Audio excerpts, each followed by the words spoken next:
Ага. Нет, девочка, там да?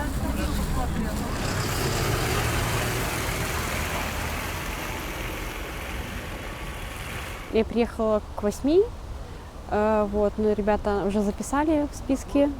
Пока 24-я, но записалась как 97-я сама сначала.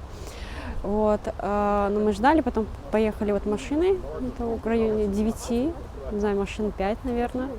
Вот, и сейчас мы стоим, чтобы узнать, там ли наши ребята, Замировский и Зарубин. К адвокату нельзя, как бы общаться с ним.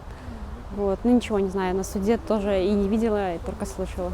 Хочется сказать, что все хорошо, вот, но, конечно, тяжело. Как бы осознаешь, что вроде все ок, но голова болит. Как-то так. Тогда это 218. Вот и вся арифметика. Кое-как мы узнали, что наконец-то здесь. Там была информация, что перевозили в Жодино, потому что она здесь. Вот в итоге вчера все-таки узнали, что она здесь. Сегодня утром приехали.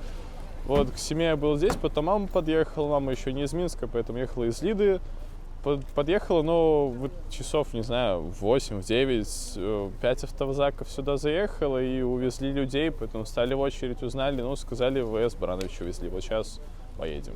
Ну, то есть это я пришел к 7, и я записался, я 50-м был. То есть, ну, люди, не знаю, может, с ночи тут стояли.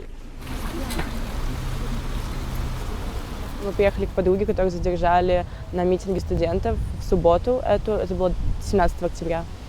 И вот ничего не известно, где она. В понедельник у нее был суд. Я на суде не присутствовала, присутствовали мои друзья, не смогли ее видеть. Ее осудили по 2 статьям: сопротивление. Вторую, я так понимаю, это просто нахождение на митинге. Когда судили сопротивление, то один из наших друзей сказал, что есть видео задержания, есть фото задержания, и да, есть видео и фото. И судья сказал, что тогда это статья на рассмотрение. Вот. И сейчас мы приехали к ЦИПу, нам сказали, что вывезли 90 человек в 5 утра, и списки не вывешены, мы не знаем, где она. Надеемся, что в ЦИПе, вот ждем в очереди, стоим в очереди из человек 80, чтобы узнать, хотя бы там ли она. Я тут раз 6-й где-то, потому что самые первые разы задерживали наших друзей. Это была самая страшная дата, 10-11 августа, когда все избивали очень жестко. И мы первый раз сюда приехали, когда мы забирали их вещи, потому что им было очень тяжело сюда возвращаться. До суда не удалось дать передачу и никакой информации, ничего.